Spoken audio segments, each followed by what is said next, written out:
Hello, this is Virgil, Labrador, Editor-in-Chief of Satellite Markets and Research, and we're here at the IBC 2019 in Amsterdam, the Netherlands, with Jacob Keret. He's the Senior Vice President for Sales of satellite operator Sales-Amos Spacecom, and I was just actually privileged to have attended the successful launch last month of the Amos 17 satellite, which covers the Middle East and Europe and Africa. So here to talk about that and anything new about Spacecom is Jacob, who's been on this videocast many times. So yeah, Jacob, welcome to this videocast. It's a pleasure meeting you again, Virgil. Thank you.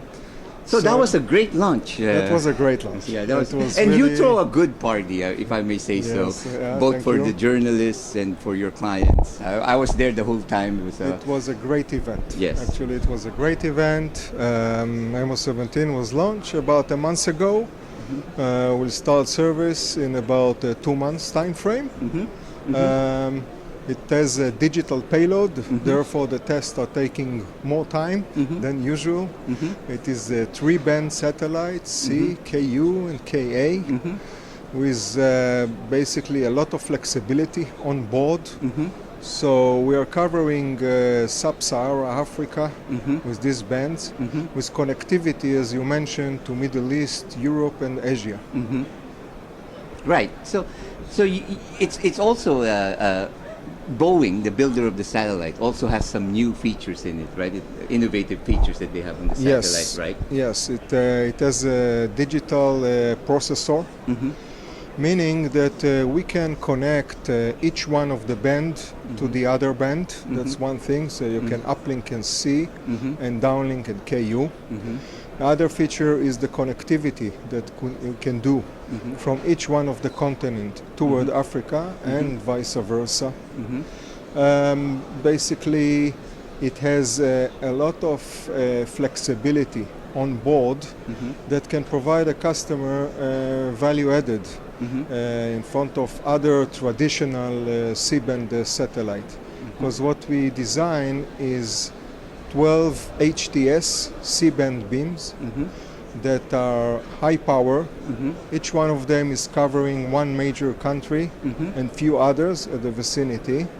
So a customer doesn't need to go onto 2 or 3 beams like other HTS. Has only one beam that cover the whole area with a single teleport, and of course the high power of these beams allow to receive in small antennas. Right. Now I understand that because of all these new features and these are new innovations that Boeing did, it takes longer to test it than usual.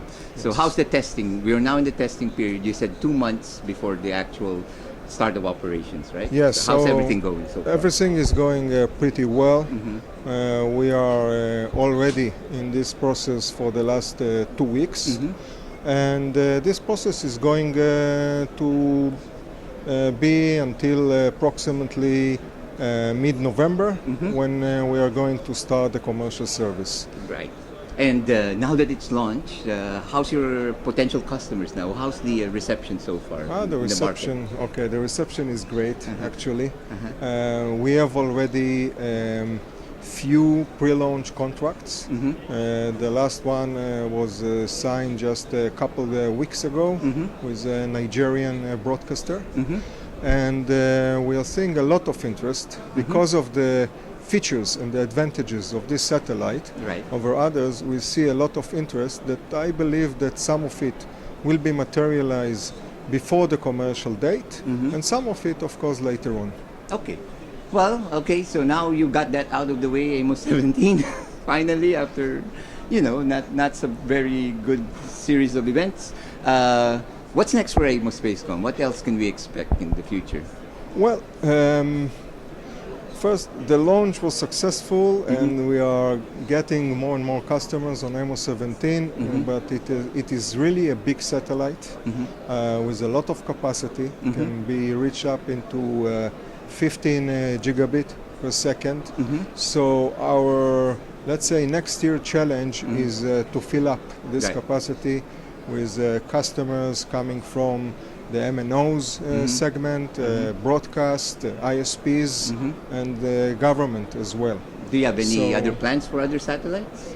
We have other plans, of course, for other satellite. I would. The next satellite will be located at 4 degrees west, where we have currently 2 satellites, Amos Right. 3 and Amos 7, and Amos 8 will replace one of them. So we definitely have plans for the next satellite. Yeah. Right. Well, congratulations again on the new satellite. Thank you very much, Virgil. Right. Appreciate your time. Yeah, I appreciate also that you invited me to be part of that launch. It was really wonderful. You're most welcome. And in this month's issue of the Satellite Executive Briefing, I wrote it in the editorial, and I really recommend people to see a satellite launch. It's a very awe-inspiring sight to behold. Thank Agreed. you. Thank you. Thank you. And for all the news and information on the global satellite industry, always have Satellite Markets and Research at www.satellitemarkets.com.